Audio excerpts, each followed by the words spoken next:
Ophélie et Mélo et aujourd'hui on va vous faire une vidéo qui nous tient beaucoup à cœur et c'est la comparaison sur La Mémoire de Babel de Christelle Labos, le tome 3 de la série de la Passe Miroir. On a adoré les 2 premiers tomes, comme vous le savez déjà, vu qu'on a déjà fait une vidéo et une chronique dessus. On vous mettra quelque part. Et le tome 3 est juste encore mieux. Donc pour vous résumer rapidement l'histoire, ça se passe 2 ans et demi après la fin du tome 2, donc une grosse ellipse.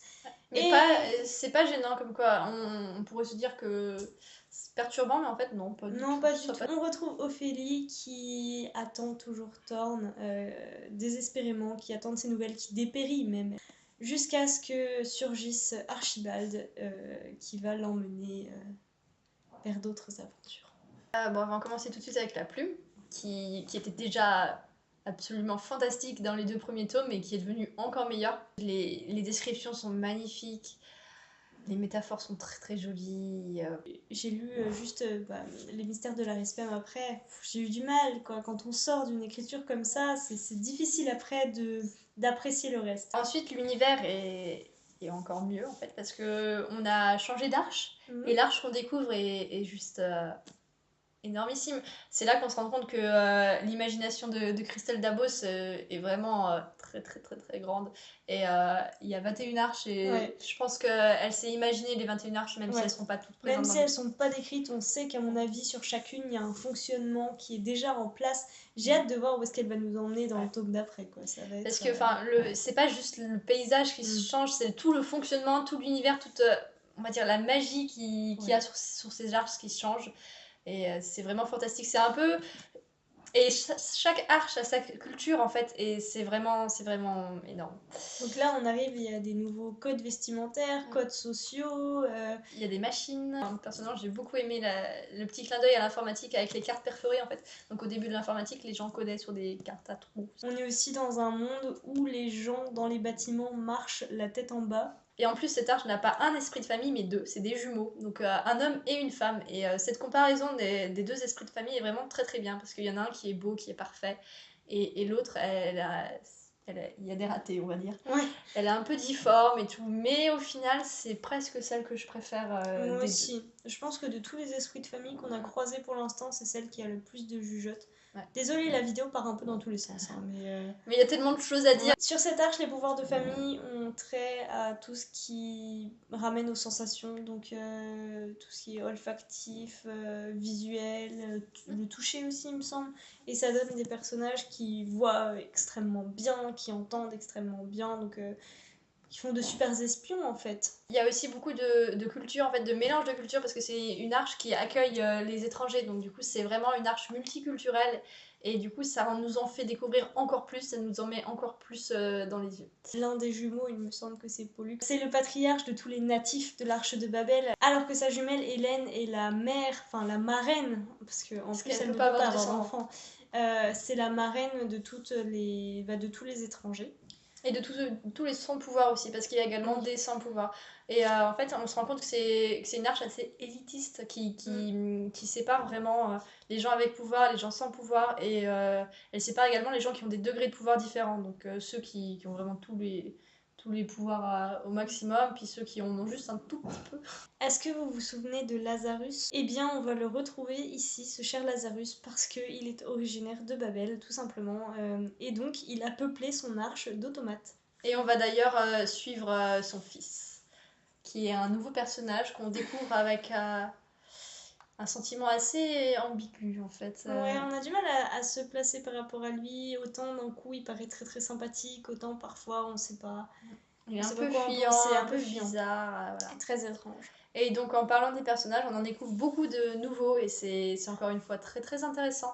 Ophélie va rentrer en compétition avec tous ces nouveaux personnages parce qu'elle rentre dans une académie. C'est pour elle le seul moyen d'enquêter et donc de se rapprocher de la vérité et de Thorn par la même occasion.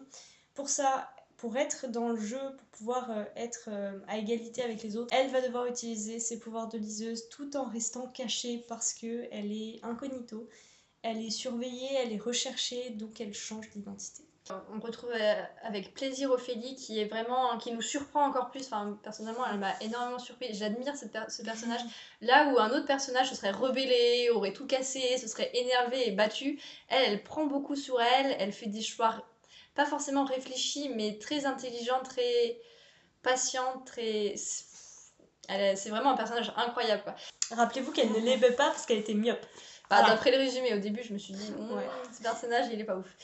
Et oui, donc elle est vraiment admirable et on en découvre encore plus sur sa personnalité. Pour revenir sur le fait qu'elle n'est pas dans les clichés, il y a aussi l'histoire d'amour avec Thorne qui, elle n'est pas comme on pourrait s'attendre en se disant, bon bah voilà, vu la fin du tome 2, s'ils se retrouvent, ils vont tomber dans les bras de l'un de l'autre et ça va être romantique, féerique et tout ça. Et non, pas du tout, leur histoire d'amour prend un autre tournant. Encore. Ouais.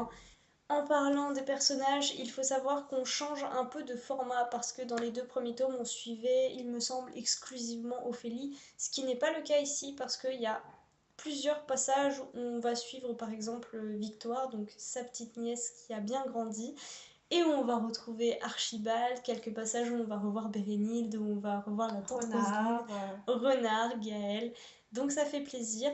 Et on va aussi découvrir encore un autre Thorne, encore un autre visage de ce personnage. En parlant toujours des personnages, on en découvre un autre, l'homme sans peur, il me semble. Un personnage que j'ai trouvé vraiment très original, encore une nouveauté. Et malheureusement, j'ai trouvé qu'on n'en savait pas assez sur lui. Il y a encore un nouveau tournant qui est pris dans le roman avec ce personnage qui finalement a paru un peu abandonné vers la fin, donc c'était pour moi peut-être la petite déception. Cependant, on se doute un peu, enfin, j'espère que dans l'imagination de Christelle Labos, il a une place importante, il a, à mon avis, amené un nouveau quelque chose qui va sûrement être la base du tome suivant. Ouais. Une nouvelle théorie qui prouve encore que Dabos a beaucoup de choses à nous faire découvrir.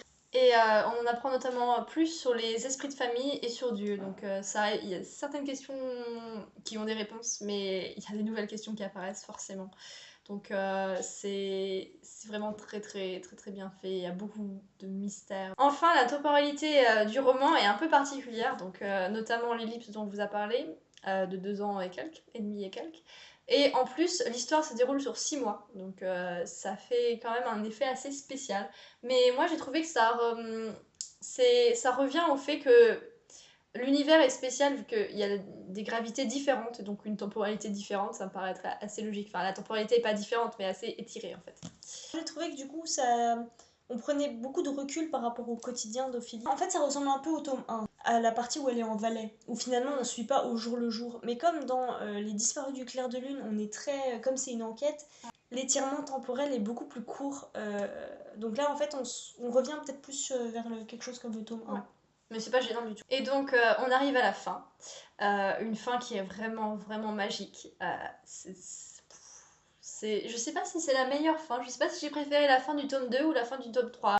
Après, un petit détail que j'aurais aimé avoir, c'est qu'à la fin, il y a matière à faire une scène de sexe et d'amour assez incroyable. Et bon, bah pour rester dans le milieu jeunesse, elle est pas là.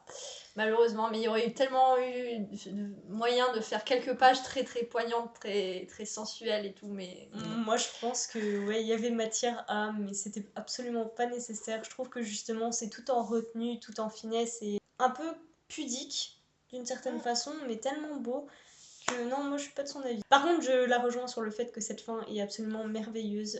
Les dernières pages sont fantastiques.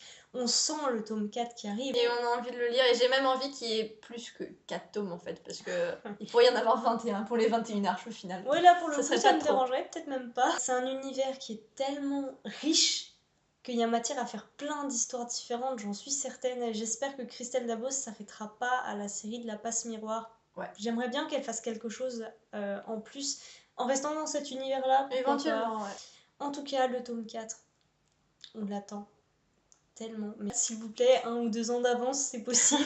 Donc on se quitte sur cette note très très positive. Si vous n'avez pas encore commencé ces 3 livres, n'hésitez pas, jetez-vous dessus. Il vaut même le coup d'être acheté en grand format. Même si le premier tome est sorti en poche, je sais pas si c'est le cas pour le deuxième. Il va bientôt sortir. Ils sont très mignons en poche aussi, mais voilà, n'hésitez pas, vraiment, franchement, il vaut le coup. Et donc, du coup, on se retrouve à la semaine prochaine pour cette fois-ci un update. Donc on vous souhaite de très bonnes lectures et à mercredi.